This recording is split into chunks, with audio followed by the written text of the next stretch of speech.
नमस्कार. धन्येरकारजी. आज आपण 2026 मध्ये होणाऱ्या निरंकारी संत समागमावर जरा सविस्तर बोलणार आहोत. म्हणजे त्याच्या संकल्पना काय आहेत, मूल्य काय आहेत.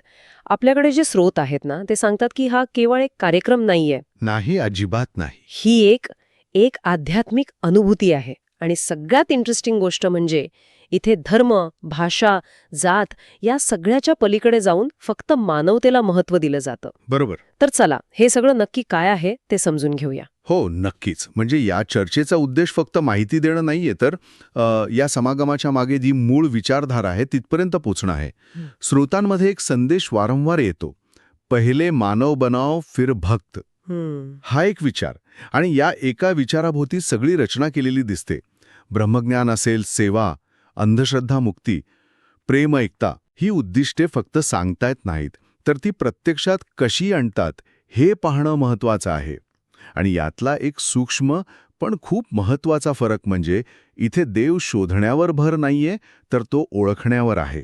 अच्छा, तुम्ही शोधणे आणि ओळखणे यातला जो फरक सांगितलात, मला वाटतं तिथूनच सुरुवात करायला हवी. हो. कारण हे ऐकायला खूप सोपं वाटतंय, पण व्यवहारात याचा नेमका अर्थ काय? हो, आणि हाच या तत्वज्ञानाचा आपण म्हणू की गाभा आहे.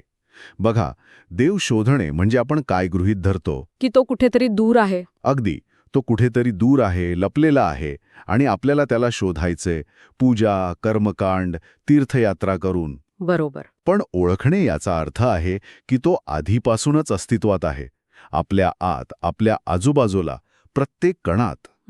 त्याला फक्त ओळखायची गरज आहे, त्याचा साक्षात्कार करायची गरज आहे. बाहेर नाही तर आत डोकावून पाहण्याची गरज आहे, आणि यालाच ते ब्रह्मज्ञान म्हणतात. अच्छा, म्हणजे ब्रह्मज्ञान म्हणजे हेच.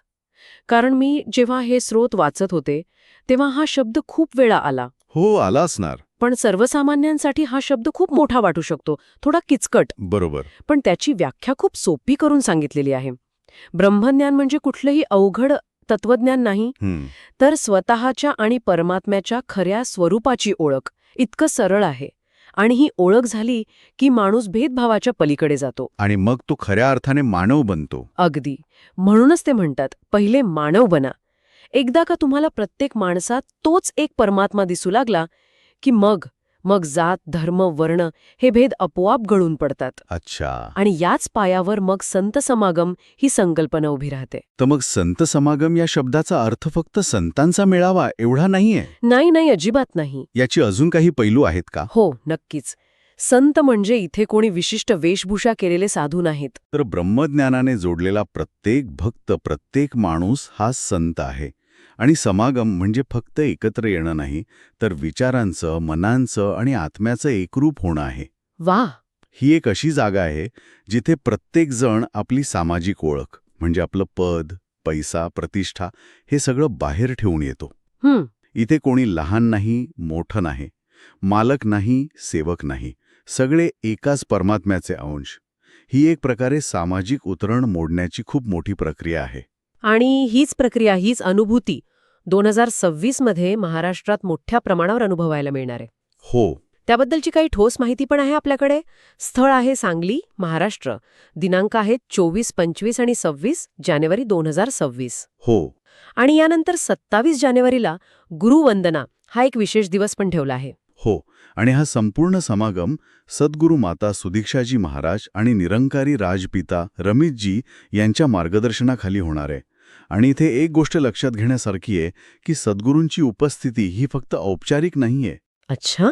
या परंपरेत गुरुला त्या जिवंत ज्ञानाचा आणि ऊर्जेचा स्रोत मानलं जातं.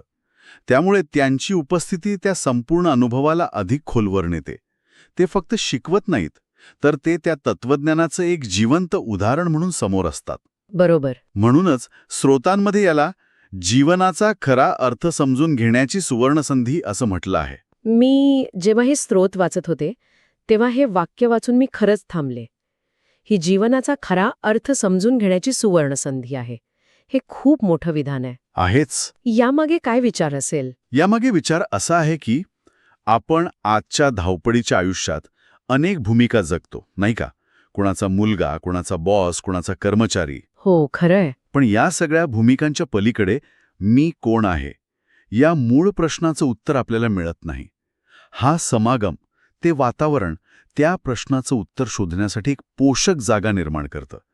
तिथे मिळणारं ज्ञान आणि त्या ऊर्जेतून व्यक्तीला आपल्या अस्तित्वाचा खरा अर्थ कळतो. सहनशीलता नाही तर शक्ती आहे. हा समागम स्त्रियांना स्वतःला ओळखायला शिकवतो, स्वतःला कमी न लेखायला शिकवतो. हो, आणि हे केवळ वरवरचं सक्षमीकरण नाहीये. म्हणजे याला एक आध्यात्मिक जोड दिलेली आहे जी या विचाराला खूप खोलवर घेऊन जाते. स्रोतांमध्ये खूप प्रभावी वाक्य आहे. जेव्हा स्त्री ब्रह्मज्ञानाने जोडली जाते तेव्हा ती फक्त घर चालवत नाही तर पिढ्या घडवते. वा, हे हे खूपच मोठं वाक्य आहे. हो, याचा आवाका खूप मोठा आहे. हे फक्त महिला सक्षमीकरणाबद्दल नाहीये, हे एका सामाजिक बदलाच्या प्रक्रियेबद्दल आहे. म्हणजे नेमकं कसं? मुक्तीचं साधन नाही राहत, तर ते सामाजिक रचनेला आतून बदलण्याचं माध्यम बनतं. जेव्हा घरातील स्त्री, जी कुटुंबाचा केंद्रबिंदू असते, ती या ज्ञानाने आणि आत्मविश्वासाने पूर्ण होते तेव्हा ती तिची मूल्य, तिची सकारात्मकता पुढच्या पिढीमध्ये संक्रमित करते. म्हणजे बदलाची सुरुवात घरापासून, एका व्यक्तीपासून होते. आणि त्याचा परिणाम पिढ्यानपिढ्या दिसतो. अप्रतिम. हा विचार खूपच सखोल आहे आणि हा जो आतून बदलण्याचा विचार आहे तो प्रत्यक्षात आणण्यासाठी मला वाटतं सेवेवर प्रचंड भर दिला जातो. अगदी. लंगर सेवा, स्वच्छता सेवा, वैद्यकीय सेवा, अनेक सेवांचा उल्लेख आहे. पण मला एक प्रश्न पडतो की लाखो लोकांच्या गर्दीत ही सेवा नेमकी कशी घडवून आणली जाते? यामागे काही विशिष्ट रचना आहे का? हो, आहे. आणि हा या समागमाचा सर्वात सुंदर आणि महत्वाचा भाग आहे. इथे सेवा म्हणजे फक्त काम किंवा जबाबदारी नाही, ती एक साधना आहे. साधना? हो, अहंकार वितळवण्याचं आणि एकतेची भावना जागवण्याचं हे एक प्रभावी साधन आहे मानसशास्त्रीय दृष्ट्या. याला इगो डिझोल्युशन म्हणतात. स्रोतांमध्ये एक सुंदर वर्णन आहे की जेव्हा एखादा उच्च शिक्षित डॉक्टर किंवा मोठा उद्योगपती झाडू मारतो किंवा चपला उचलतो, हो. तेव्हा तो फक्त कचरा साफ करत नाही, तर स्वतःच्या मनातल्या मीपणाचा कचरा साफ करत असतो. वा, म्हणजे ही सेवा नाही तर एक प्रकारची थेरपी आहे. अगदी तसंच स्रोत हेच सांगतात. आणि याच सेवेतून समानतेचं तत्वज्ञान प्रत्यक्षात उतरतं. जेव्हा डॉक्टर, इंजिनियर, व्यावसायिक, शेतकरी सगळेजण कोणताही भेदभाव न करता एकत्र येऊन स्वच्छता करतात किंवा लंगरमध्ये जेवण वाढतात, तेव्हा सर्व एक आहेत हे तत्वज्ञान फक्त शब्दांपुरतं उरत नाही, ते अनुभवाचा भाग बनतं. खरे, तिथे कोणी विचारत नाही की तुमची जात काय किंवा तुम्ही किती शिकलेले आहात. अजिबात नाही. तिथे फक्त एकच ओळख असते, सेवक. आणि यातून जी एकतेची ऊर्जा निर्माण होते ती अतुलनीय असते. आपण ब्रह्मज्ञान, समानता, सेवा याबद्दल बोललो. या सगळ्या गोष्टी एकत्र येतात तेव्हा एका सामान्य व्यक्तीच्या आयुष्यावर त्याचा काय परिणाम होतो? म्हणजे मिळतं काय यातून? स्रोतांनुसार याचे फायदे खूप स्पष्ट आणि व्यावहारिक आहेत. सगळ्यात महत्त्वाचं म्हणजे मनाची शांती. हो, जी आजकाल सगळ्यांनाच हवी आहे. अगदी.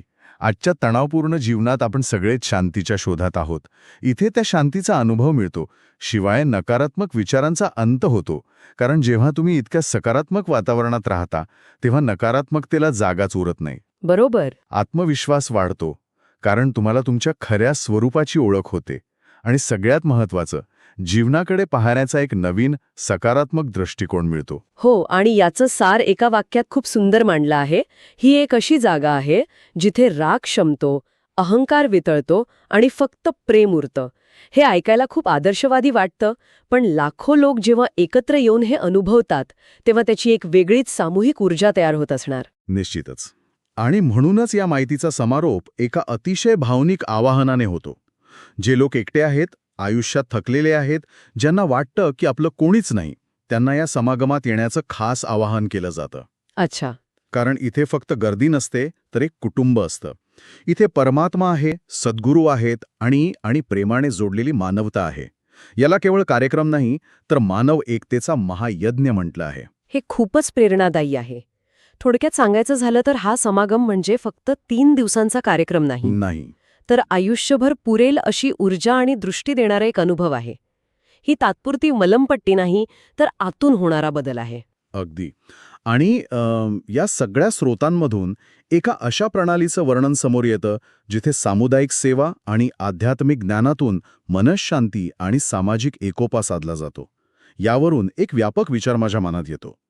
ज्या जगात अनेकदा मल्लैकिक यश, स्पर्धा आणि मीपणावरच भर दिला जातो, तिथे अशा सामूहिक आध्यात्मिक अनुभवांची केवळ व्यक्तींनाच नाही तर संपूर्ण समाजाला घडवण्यात, त्याला अधिक सहनशील आणि प्रेमळ बनवण्यात काय भूमिका आणि शक्ती असू शकते?